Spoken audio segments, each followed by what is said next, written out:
Olá a todos, eu sou o professor Antônio Pinho e este é mais um vídeo aqui do nosso canal. Vamos abordar o Santo Expedito, né? Um santo muito popular no Brasil atualmente. Acredito que você já deve ter recebido aquele santinho do Santo Expedito, né? Com a imagem dele com uma oração no fundo. Então vamos entender hoje o porquê dessa marcante figura dele, segurando uma cruz e pisando em um corvo. Por quê? Por que ele tem essa imagem? O que significa a imagem de Santo Expedito? Cada elemento que tem a sua imagem. Eu lembro, desde criança, quando eu entrava, né, em igrejas e via uma imagem de Santo Expedito, né, eu ficava me perguntando, o que significa essa cruz dele segurando, né, segurando uma cruz com escrito Hodie, né, Odie, a gente ele não sabia, então, Odie, o que significa esse Odie? E aos pés ele pisa num corvo que segura uma faixa escrito Cras, né? Bom, o que significam essas duas palavras, Cras e Hodie, na cruz? Bom, aqui vai mais uma importância do latim para a nossa cultura. Isso é mais uma influência do latim numa situação corriqueira, que é você se deparar numa igreja com uma imagem de Santo Expedito e algum conhecimento do latim aqui nos ajuda a entender o que significa, né? Esse cras, escrito na faixa, na boca do corvo, no bico do corvo, significa amanhã. Significa aquilo que o corvo estaria falando para Santo Expedito, né? Segundo a lenda de Santo Expedito, o demônio teria aparecido para ele em forma de corvo, ele teria falado, não, deixe para amanhã, né? Deixe para amanhã. E Santo Expedito falou, não, é hoje, né? Qual é o símbolo aqui, né? O símbolo que nos remete isso. Ou seja, o demônio estaria pedindo para Santo Expedito, não, deixe para você ser santo amanhã, deixe a sua conversão para amanhã.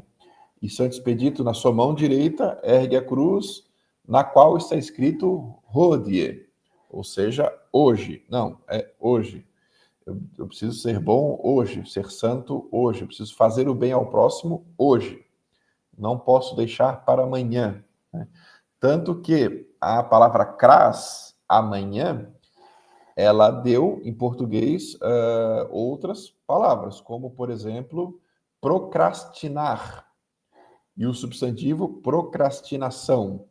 Bom, o que significa procrastinar? Significa, literalmente, você deixar para depois, ou seja, deixar para amanhã. Então, essa ideia do cras, desse advérbio amanhã, ainda está contida nessa palavra portuguesa procrastinação. Apesar da palavra cras mesmo não ter sobrevivido no português, né? Mas ela está contida na raiz dessas palavras como procrastinar e procrastinação. Então é bem interessante, né? Até para a gente entender a etimologia das palavras, né? Por isso que o estudo do latim, da gramática, do vocabulário latino, é muito interessante até para etimologia. E isso acaba tendo consequências bem práticas, né? De você entrar numa igreja, se deparar com uma estátua de Santo Expedito e saber interpretá-la, né? Então é bem interessante essa iconografia de Santo Expedito.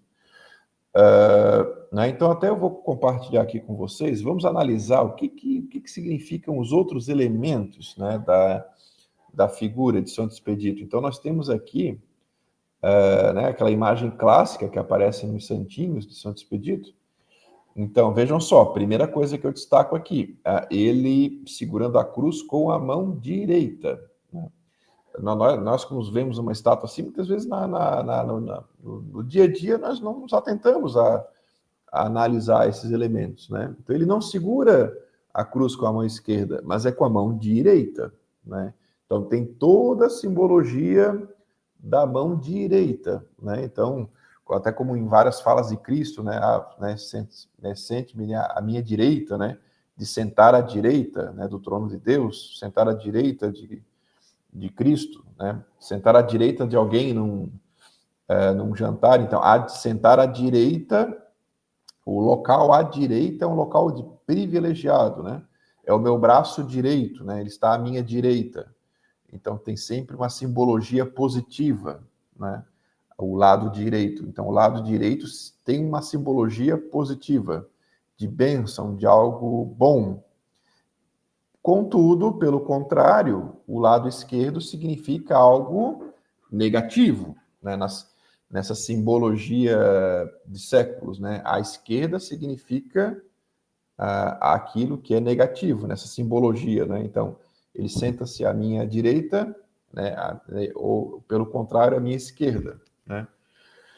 Então, né, como consagra-se até no português atualmente, ele é o meu braço direito, né? Então, ele é o meu principal auxílio, aquele que está comigo ali no dia a dia, trabalhando comigo, meu braço direito, né?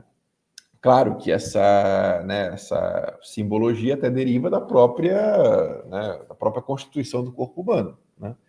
Até porque a maior parte das pessoas escrevem, né, com a mão direita, né, o braço, o lado dominante da maior parte das pessoas é o lado direito, né, são os membros do lado direito, tanto, né, não apenas a mão, o braço, mas até a própria perna, né? Aquela que domina é o lado direito. O lado direito é o lado dominante para a maior parte das pessoas, inclusive até de animais, tá? Eu já li que isso há em outros mamíferos também, né? Cães e tal, um lado é dominante, né? Então isso até está inclusive em outros mamíferos, tá? Essa questão da dominância de um dos lados, né? Do lado esquerdo ou lado direito. Então tem toda essa questão biológica, fisiológica também, né? E claro, tem a simbologia, né? A simbologia cristã, a simbologia católica.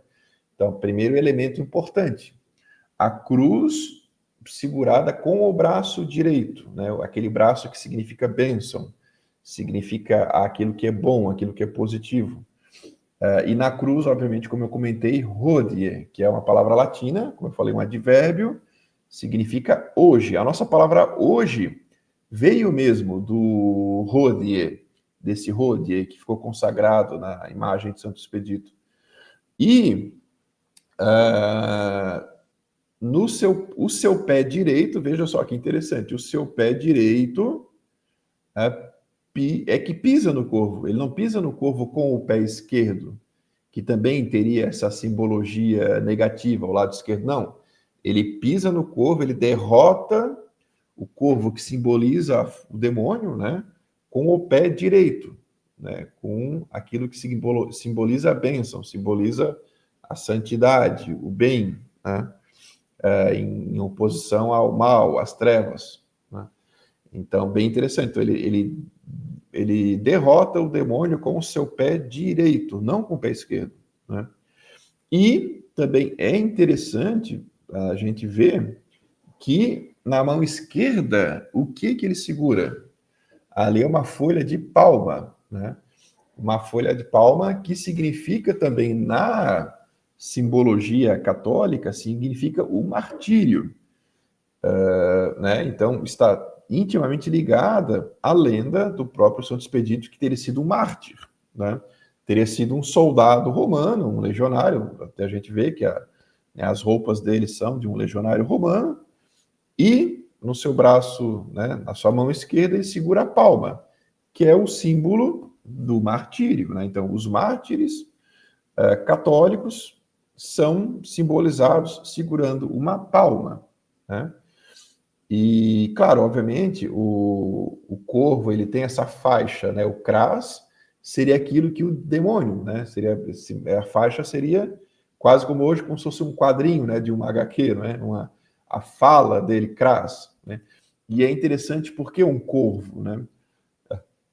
Porque o próprio canto do corvo, depois você procura ali por curiosidade na internet, o canto do corvo é muito parecido com esse cras, né? Ele lembra bastante a palavra cras, né? O próprio canto natural do corvo é bem parecido com a palavra cras. Então, até não é à toa que ele acabou entrando nessa iconografia.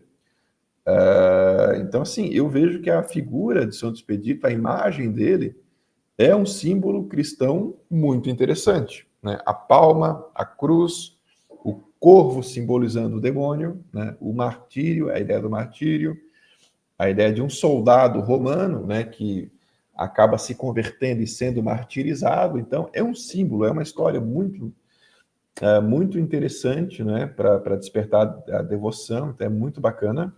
Claro que não se tem certeza da sua existência, não se tem muitas informações de fontes seguras a respeito da sua vida, né?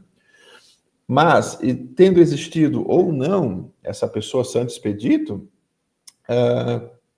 obviamente, no Império Romano, né, nos primeiros séculos da era cristã, muitos foram martirizados, né? E, com certeza, muitos soldados romanos passaram por essa experiência sintetizada nesse símbolo do Santo Expedito, né? Ele existindo ou não, ele representa algo real, algo histórico na história do cristianismo, na história do catolicismo, né? A questão da conversão do Império Romano, simbolizada na imagem de um soldado que se converte ao cristianismo, a questão do martírio também, que é uma realidade histórica da origem do cristianismo, dessa transformação do Império Romano de um império pagão para um império cristão. Então, isso a imagem de Santo Expedito é a própria síntese de episódios de uma época importante da história do Ocidente, da história do cristianismo, né, da história do catolicismo. Então, é um símbolo muito importante, né? Então, é muito bacana que a devoção dele, a imagem dele, a iconografia dele esteja bem propagada no Brasil, né? Então, há muitas capelas, Brasil afora, dedicadas a Santo Expedito. Você vai em qualquer loja católica que você entra, você vai encontrar uma imagem de Santo Expedito para vender. Né, os santinhos de Santo Expedito são muito comuns mesmo, né? Então, eu acredito que realmente é uma história bonita, né? Uma história de conversão, de fé, símbolo de fé, símbolo de conversão, símbolo de martírio também, né? Símbolo de santidade, obviamente, porque não é qualquer um que se martiriza, que vai a esse ponto, né, de morrer pela mensagem cristã, né? Morrer por causa da fé cristã. Então, não é algo banal, né? Realmente é algo muito, um símbolo de fé muito poderoso, né? O martírio. Então, o Santo Expedito, ele sintetiza tudo isso, né? E, mais uma vez, além do conhecimento da simbologia cristã, a questão da língua, da linguagem, a questão do latim, né? Mesmo né, com o latim aí sendo retirado até da liturgia e tal, mas ele ainda sobrevive em muitos lugares, né, como na imagem de Santo Expedito, né? Então, o conhecimento do vocabulário do latim nos ajuda, inclusive, nisso, né? Você olha para a imagem de Santo Expedito e você, sabendo esse vocabulário, você consegue interpretar muito melhor toda essa história que está por trás, toda essa simbologia. Então, isso é muito bacana, né? Que é o que eu tenho abordado aqui, né? Realmente, eu tenho abordado aqui essa questão, né? Como a linguagem nos ajuda a entender, inclusive uma imagem de Santo Expedito. Bom, no vídeo anterior, eu até falei da aparição do latim na terceira temporada do Round Six. Vou deixar aqui o link na descrição, ficou bem interessante também. Eu mostro como o conhecimento do vocabulário do latim ajuda até a você né, entender certos detalhes, como uma série coreana, por exemplo, né? Então, a língua latina nos ajuda em muitos momentos, né? Então, é bom, é salutar que no Brasil, atualmente, nós estejamos aí retomando, muitas pessoas têm retomado o estudo latim.